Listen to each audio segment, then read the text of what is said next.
Video detik-detik pria arogan yang todongkan senjata api berakhir dikeroyok warga di Lebak, Banten viral di media sosial.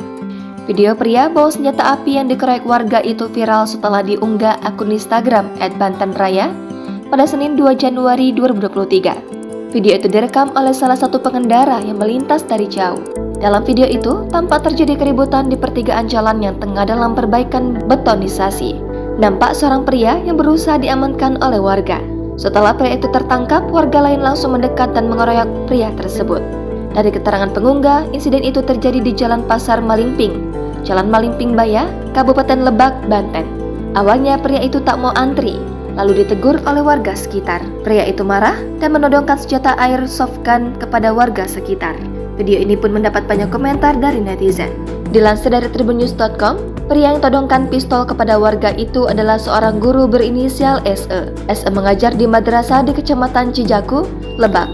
Kapolsek Malingping, AKP Sugiar Alimunandar mengatakan, insiden itu bermula saat SE mengendarai mobil bersama sopirnya dari arah Kecamatan Cijaku. Kemudian saat sampai di TKP, ternyata kondisi jalan sedang macet karena ada perbaikan. Warga lalu membantu dan mengangkat mobil, tapi sesampainya di lokasi, terjadi kemacetan dikarenakan adanya perbaikan jalan.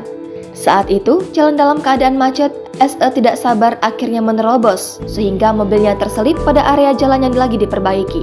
Warga lalu membantu dan mengangkat mobil SE yang selip di jalur perbaikan. Namun saat diangkat, SE turun dari mobil dan memukuli warga menggunakan pistol airsoft gun.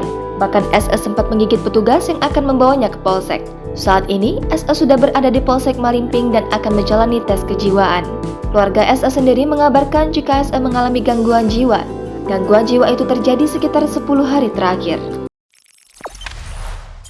Jangan lupa subscribe, share, komen, dan like ya!